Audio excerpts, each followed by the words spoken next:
Soul Tracer, Anda kembali bersama saya Brigida Zening dalam Hot Topics. Kali ini Hot Topics akan membahas tentang bagaimana agar remaja tidak terbuai iming-iming hasil perdagangan anak. Oleh karena itu kita telah terhubung dengan psikolog anak, Rosmini Agus Salim atau yang akrab disapa dengan Bunda Romi. Halo, selamat sore Bunda Romi. Selamat sore, Mbak. Apa kabar? Baik, Bunda Romi, ini terkait dengan perdagangan remaja saat ini. Di masa pandemi ini, ekonomi khususnya juga cukup sulit di beberapa kalangan, khususnya grassroots. Nah, bagaimana potensi perdagangan anak ini dapat terjadi, Bunda?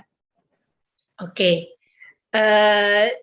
Sebetulnya sih perdagangan anak ada di segala macam masa sebetulnya, ya.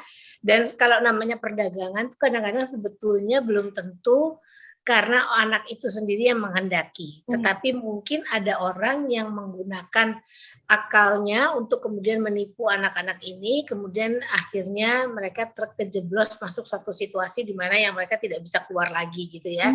Nah, tetapi yang jelas sekarang adalah bahwa kalaupun mereka sudah terjeblos, masalahnya kadang-kadang mereka tidak bisa keluar, bahkan kalaupun mereka keluar, mereka sudah tidak tahu bagaimana cara untuk hidup yang benar itu seperti apa. Sehingga mereka makin masuk ke lebih dalam gitu, ibaratnya gitu. Nah, ini yang membuat kemudian perdagangan ini kemudian menjadi sesuatu yang menjerat si korban, sehingga mereka tidak bisa melarikan diri atau pergi lain ke tempat yang lain gitu. Gitu, Mbak. Tapi kalau dari sisi anak yang kemudian dia mau kemudian untuk diperdagangkan, itu mungkin juga yang tadi ada kehidupan tertentu dengan standar tertentu yang tidak bisa digapai, yang berdampak pada kalau minta sama orang tua sudah pasti tidak akan diberikan, sehingga dia pikir cara yang terbaik adalah mencari uang sendiri. Tapi mencari uang sendiri dengan cara apa? Kalau mereka masih anak-anak kan sulit mereka untuk bekerja secara proper ya. Misalnya mereka nggak punya keahlian, mereka sekolah pun juga bukan sekolah yang memiliki sekolah yang mengajarkan mereka tentang keahlian, misalnya SMK apa gitu. Tapi ini kadang-kadang anak-anak itu di SMP masih, atau bahkan ada yang kemudian putus sekolah dari SD terus tidak tahu apa yang mesti dilakukan, kemudian mereka ingin hidup yang lebih berbeda dari apa yang mereka sanggup gitu. Nah, itu yang kemudian mendorong. Dan kenapa itu terjadi makin marak? Karena apa barang yang dijual melalui media sosial itu luar biasa.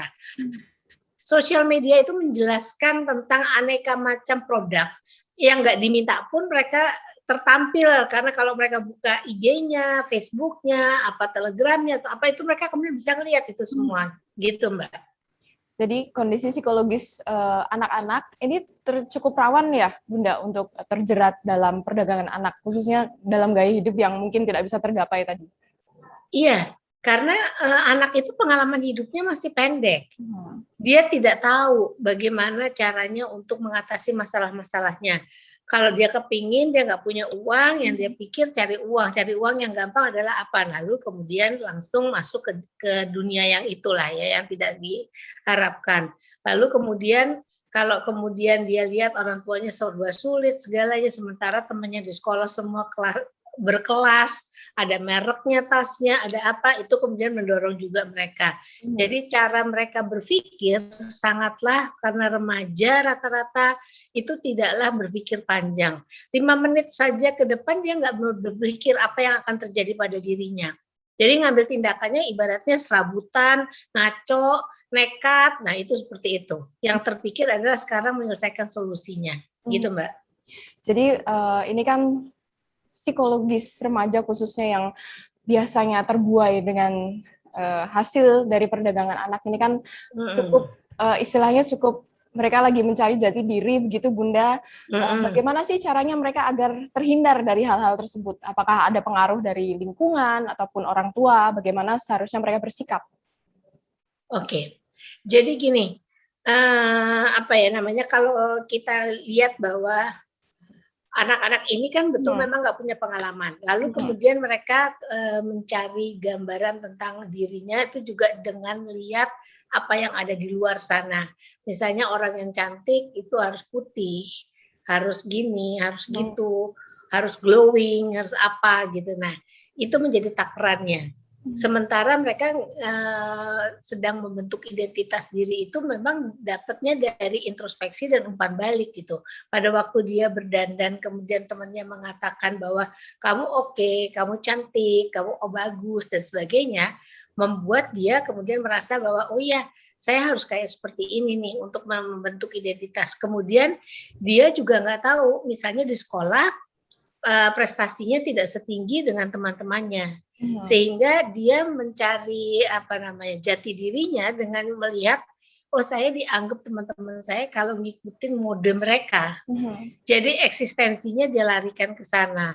Nah, ini adalah hal yang sangat tidak oke dan tidak bagus ya. Jadi apa yang dilakukan ini adalah sementara waktu kelihatannya adalah untuk identitas diri, dia mengada-ngada tentang apa yang menurut dia. Padahal mungkin potensi dalam dirinya itu banyak.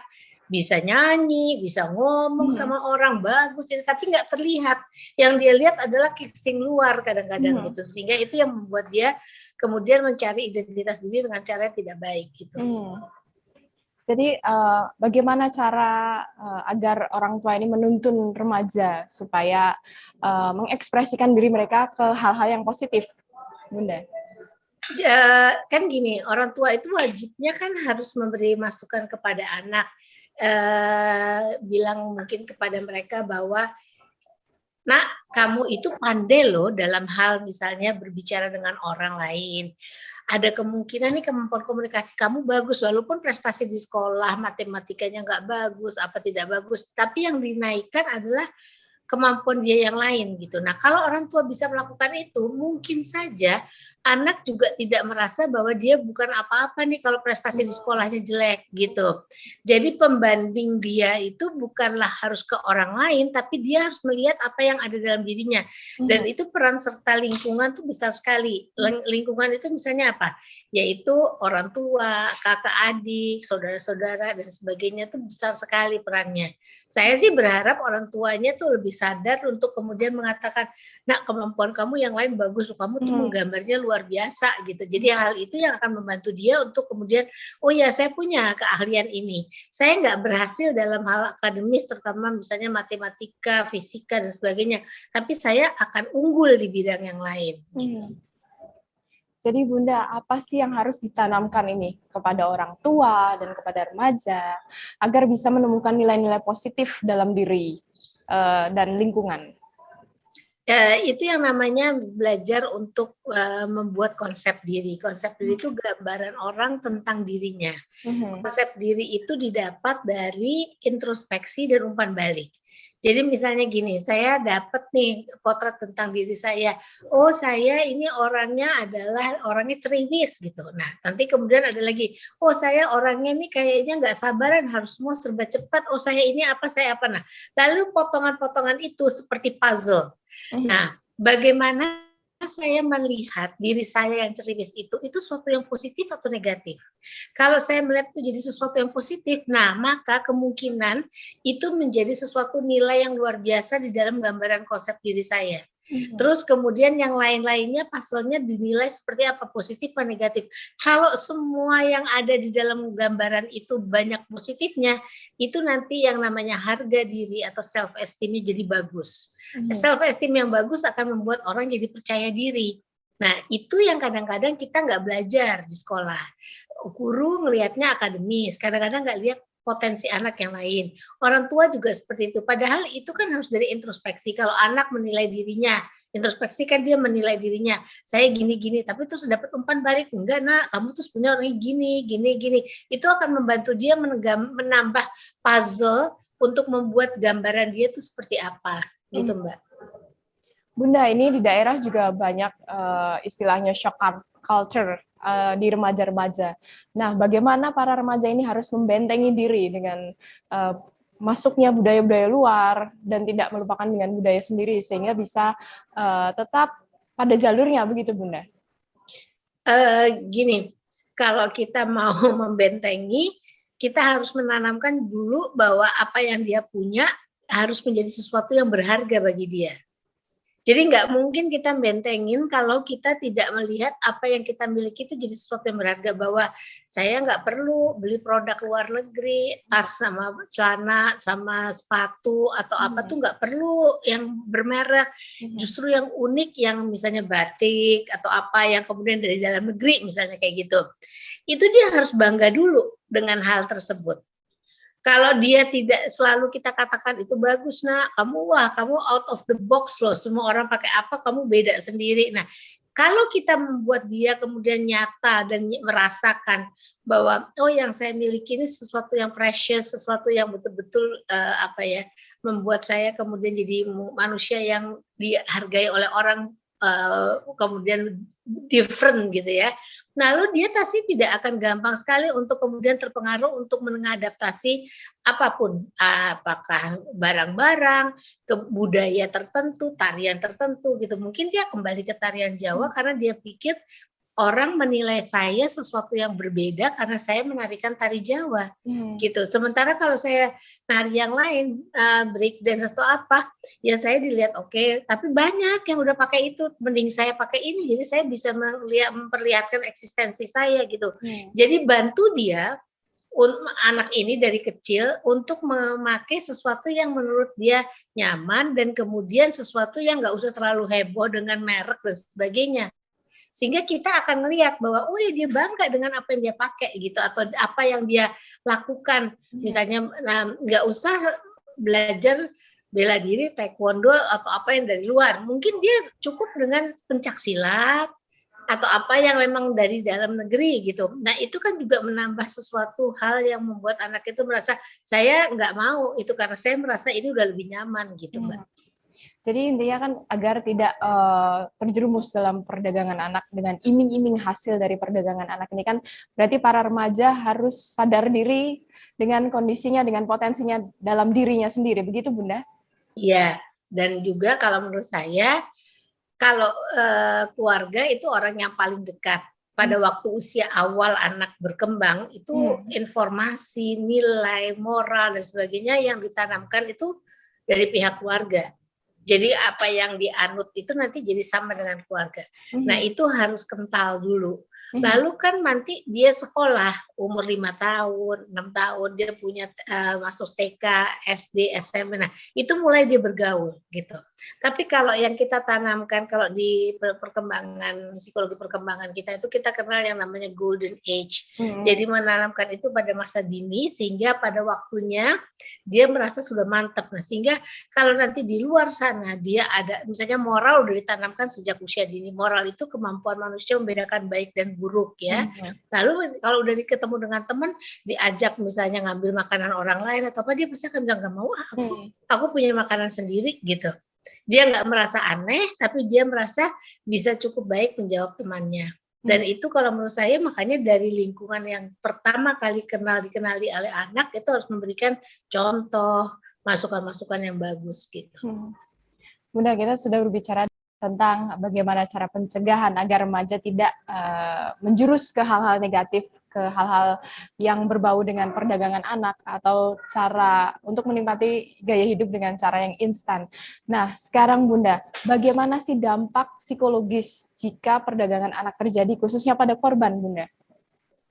Ya, kalau pada korban, kita harus membuat dia kemudian merasa bahwa kalau misalnya dia betul-betul korban ya, jadi dia tidak tahu menahu, kemudian terjerat oleh orang yang mengelabuhi dia, untuk kemudian merasa bahwa dia tidak merasa bahwa dia itu kesalahan semua 100% pada dirinya.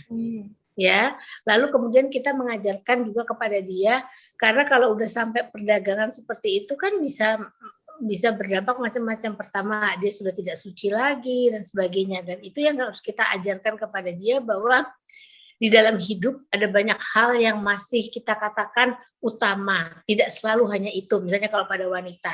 Karena perdagangan anak itu tidak selalu kepada wanita ya. Kepada pria juga bisa gitu.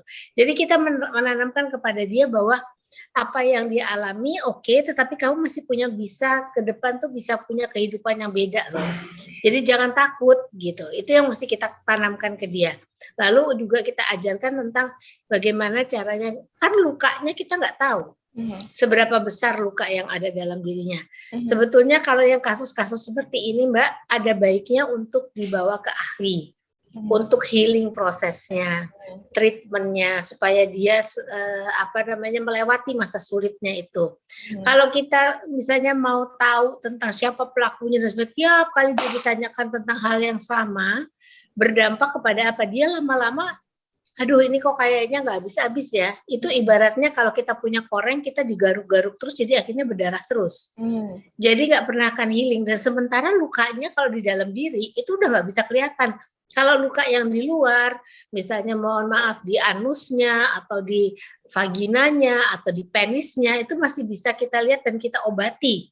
Maksudnya dokter bisa melakukan sesuatu. Tetapi apa yang terbekas di dalam dirinya, kita nggak pernah tahu. Tapi kalau kita terus bertanya tentang hal tersebut, itu otomatis lukanya nggak pernah kering ibaratnya.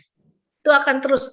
Nah, pada waktu dia sudah mulai siap untuk bicara, untuk kemudian mengatakan bahwa saya ini udah nggak ada artinya ya, udah nggak bermakna ya gitu. Nah, pada saat itu kita melakukan banyak hal untuk bisa membantu meningkatkan kepercayaan dirinya lagi. Gitu, Mbak. Bunda, ini terkait dengan pemenuhan kebutuhan hidup, misal jika keluarganya memang tidak mampu secara ekonomi. Bolehkah para anak-anak ini juga ikut bekerja untuk membantu perekonomian keluarga? Dan bagaimana seharusnya para remaja ini bisa atau boleh bekerja, begitu Bunda? Kalau menurut saya ya, bekerja itu tugas orang tua. Tapi kadang-kadang kalau kepepet, ya nggak kepepet juga kadang-kadang anak yang bekerja, kadang-kadang anak main sinetron untuk orang tuanya, anak nyanyi untuk orang tuanya ya. Belum tentu orang tuanya juga yang perlu-perlu sekali gitu ya. Jadi ada kalanya kita harus memisahkan. Namanya dia suka dengan bermain, misalnya bermain peran atau apa, itu harus ada satu hal di mana dia pada waktu tertentu di mana dia udah capek bilang aku nggak mau aku hari ini mau tidur misalnya kayak gitu. Itu bisa dia lakukan. Tapi kalau udah terikat kontrak kan tidak bisa. Jadi kalau anak batasannya kalau dia masih bisa kemudian mengatakan tidak pada kala dia tidak mau dan sebagainya, mungkin kegiatan yang dia lakukan masih dikatakan menyenangkan. Dan itu mungkin untuk kebutuhan lingkungan atau keluarga kan. Nah, saya sih sebetulnya tugas mencari nafkah atau breadwinner itu adalah tetap orang tua. Dikala anak membantu, itu betul-betul membantu, bukan jadi tulang punggung. Gitu ya.